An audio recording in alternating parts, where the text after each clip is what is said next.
ખેડા જિલ્લાના બધા પ્રજાજનોને મારા નમસ્કાર। આપ બધાને જણાવતા મને ખૂબ આનંદ થાય છે।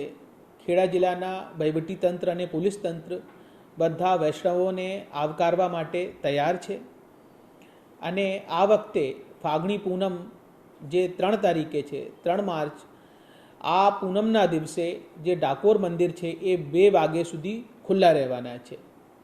2 વાગ્યા સુધી બધાના દર્શનની સમગ્ર તૈયારીઓ પૂર્ણ થઈ ગઈ છે અને અમદાવાદના રાસ્કાથી લઈને ડાકોર સુધી જે રૂટ ખેડા જિલ્લામાં આવે છે આમાં સફાઈના ખૂબ સારા ઇંતજામ કરવામાં આવે છે અને આ વખતે આપણે થીમ રાખવામાં આવી છે કે સ્વચ્છ અને સુંદર ખેડાનું નિદર્શન આ ફાગણી પૂનમના કાર્યક્રમ દરમિયાન જોવા મળે। અને આ બધા વૈષ્ણવોને મને જણાવતા આનંદ થાય છે કે 28 ફરવરીના દિવસે ગીતા રબારીનો એક ખૂબ સરસ મજાનો સાંસ્કૃતિક કાર્યક્રમ આપણે ડાકોર મુકામે યોજવા જઈ રહ્યા છે અને 1 માર્ચના દિવસે રાજભા ગઢવી એ સાંજે ડાયરાની રમઝટ બોલાવશે।